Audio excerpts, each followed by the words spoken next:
नमस्कार और आज की इस खास चर्चा में आपका स्वागत है। आज हम 10वीं कक्षा के ज्योमेट्री के एक ऐसे अध्याय की गहराई में उतर रहे हैं जो सिर्फ एक फॉर्मूला नहीं बल्कि ज्योमेट्री की आत्मा है, पाइथागोरस प्रमेय। और हमारे हाथ में महाराष्ट्र बोर्ड की पाठ्य पुस्तक के प्रैक्टिस सेट 2.1 और 2.2 है।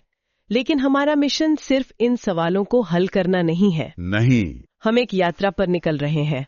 हम देखेंगे कि ये प्रमेय अपने सबसे शुद्ध रूप में कैसा दिखता है, ये असल दुनिया की समस्याओं को कैसे सुलझाता है और कैसे इस एक विचार से दूसरे शक्तिशाली प्रमेय जन्म लेते हैं। और इस पूरी बातचीत का मकसद ये है कि 2026 की बोर्ड परीक्षा के लिए इस अध्याय की तैयारी सिर्फ रटने तक सीमित ना रहे, बल्कि हर कॉन्सेप्ट दिल से समझ में आए। बिल्कुल। तो चलिए इस ज्यामितीय सफर की शुरुआत करते हैं। चलिए सीधे प्रैक्टिस सेट 2.1 के पहले सवाल से शुरू करते हैं।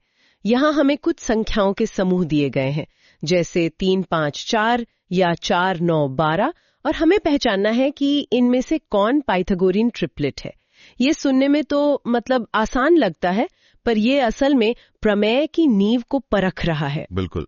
यहाँ पाइथागोरस प्रमेय का विलोम यानी उसका उल्टा रूप काम आता है। विलोम, कॉन्वर्स। हाँ, प्रमेय कहता है कि अगर त्रिभुज समकोण है तो a² + b² = c² होगा। विलोम कहता है कि अगर 3 संख्याओं में सबसे बड़ी संख्या का वर्ग बाकी 2 संख्याओं के वर्गों के योग के बराबर हो तो वे एक समकोण त्रिभुज की भुजाएं होंगी। तो 3, 5, 4 वाले समूह को लेते हैं। यहाँ सबसे बड़ी संख्या 5 है, तो 5 का वर्ग हुआ 25। और बची हुई 2 संख्याएं हैं 3 और 4। उनके वर्ग हुए 9 और 16। अब इन दोनों को जोड़ें तो 9 + 16 25 हो गया। 25। क्योंकि दोनों तरफ 25 आ गया, इसका मतलब ये एक पाइथागोरियन ट्रिपलेट है। दिलचस्प बात यह है कि ये सिर्फ गणित की किताबों में नहीं है। अच्छा। पाइथागोरस से सदियों पहले मिस्र और बेबीलोन के लोग ये जानते थे।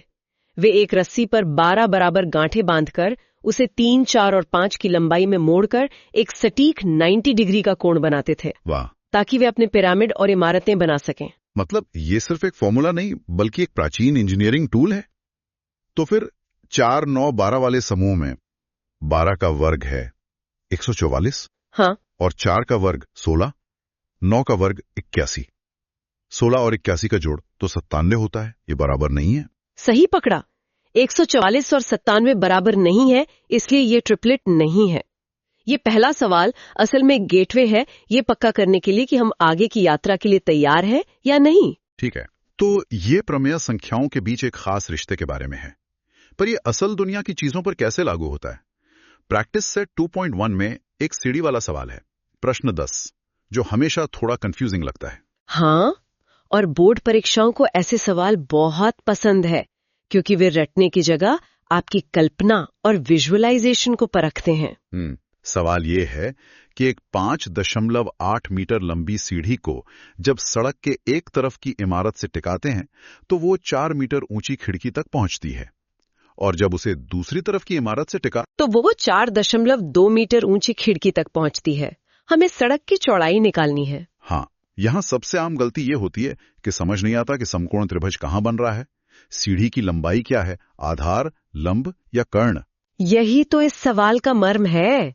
सीढ़ी हमेशा कर्ण होती है, वो तिरछी भुजा। अच्छा, इमारत की दीवार लंब है और जमीन आधार है, तो यहाँ असल में एक नहीं बल्कि 2 समकोण त्रिभुज बन रहे हैं जो एक दूसरे से पीठ सटाकर खड़े हैं। अच्छा, तो पहले त्रिभुज में कर्ण 5.8 है और लंब 4 है, तो हमें पाइथागोरस प्रमेय से उसका आधार निकालना होगा, यानी आधार एक स्क्वायर बराबर 5.8 का स्क्वायर माइनस 4 का स्क्वायर। एकदम सही। और दूसरे त्रिभुज में कर्ण वही 5.8 है, पर लंब 4.2 है, तो उसका आधार होगा आधार 2 स्क्वायर बराबर 5.8 का स्क्वायर माइनस 4.2 का स्क्वायर। जब दोनों आधार निकल जाएं, तो उन्हें जोड़ दीजिए और आपको सड़क की पूरी चौड़ाई मिल जाएगी। ये सवाल सिखाता है कि एक ही बड़ी समस्या में कई छोटे हल करने लायक हिस्से छिपे हो सकते हैं। ठीक है, तो पाइथागोरस प्रमेय त्रिभुज की बाहरी भुजाओं पर काम करता है, पर क्या होता है जब हम त्रिभुज के अंदर कोई रेखा खींचते हैं? प्रैक्टिस सेट 2.1 का दूसरा सवाल कुछ ऐसा ही है। एक समकोण त्रिभुज MNP है और कर्ण पर एक लंब NQ खींचा गया है, और यहीं पर पाइथागोरस प्रमेय एक नया और बहुत ही सुंदर रूप लेता है, जिसे हम ज्यामितीय माध्य का प्रमेय या थ्योरम ऑफ ज्योमेट्रिक मीन कहते हैं। ये प्रमेय कहता है कि कर्ण पर खींचा गया ये लंब यानी NQ कर्ण के उन दो टुकड़ों MQ और QP का ज्यामितीय माध्य होता है। ज्यामितीय माध्य, ये सुनने में थोड़ा भारी लगता है, इसका मतलब क्या है? इसे एक तरह का गुणात्मक औसत यानी मल्टीप्लिकेटिव एवरेज समझिए। जैसे हम सामान्य औसत में दो संख्याओं को जोड़कर 2 से भाग देते हैं, यहाँ हम उन दो हिस्सों को गुणा करके उनका वर्गमूल लेते हैं। अच्छा, तो सूत्र बनता है NQ² = MQ multiplied by QP। यह ज्यामिति में एक बहुत शक्तिशाली विचार है, खासकर जब समकोण और वृत्त एक साथ आते हैं। तो सवाल में MQ = 9 और QP = 4 दिया है। इसका मतलब NQ² = 9 मल्टीप्लाइड बाय 4 = 36 और 36 का वर्गमूल 6 होता है, तो NQ की लंबाई 6 होगी। बिल्कुल। यह दिलचस्प है कि NQ जो 6 है उन दोनों हिस्सों 9 और 4 के बीच में ही है। क्या ज्यामितीय माध्य हमेशा उन दो संख्याओं के बीच में ही होता है? यह एक बहुत महत्वपूर्ण अवलोकन है। हाँ, हमेशा। ज्यामितीय माध्य हमेशा उन दो संख्याओं के अंकगणितीय माध्य अरिथमेटिक मीन से छोटा या बराबर होता है। यह दिखाता है कि ज्यामिति में हर चीज कितनी संतुलित और जुड़ी हुई है। यह दिखाता है कि एक ही प्रमेय के कितने अलग अलग चेहरे हो सकते हैं। इसी से जुड़ा एक और विशेष मामला है वर्ग। प्रश्न 6 में 10 सेंटीमीटर विकर्ण वाले वर्ग की भुजा निकालने को कहा गया है। जब हम एक वर्ग का विकर्ण खींचते हैं तो हम उसे 2 बराबर समकोण त्रिभुजों में बांट देते हैं। लेकिन ये कोई आम समकोण त्रिभुज नहीं होते। इनके कोण 45 डिग्री, 45 डिग्री और 90 डिग्री होते हैं। ये एक बहुत ही खास और संतुलित त्रिभुज है। और 45 डिग्री, 90 डिग्री प्रमेय के अनुसार कर्ण हमेशा भुजा का √2 गुना होता है। तो यहाँ भी पाइथागोरस का ही एक शॉर्टकट लग रहा है। निकाल सकती हैं, जिससे 2a² = विकर्ण का स्क्वायर आएगा। अंत में आप वहीं पहुंचेंगी। विकर्ण = a√2। सही है। तो अगर विकर्ण 10 है तो भुजा होगी 10√2।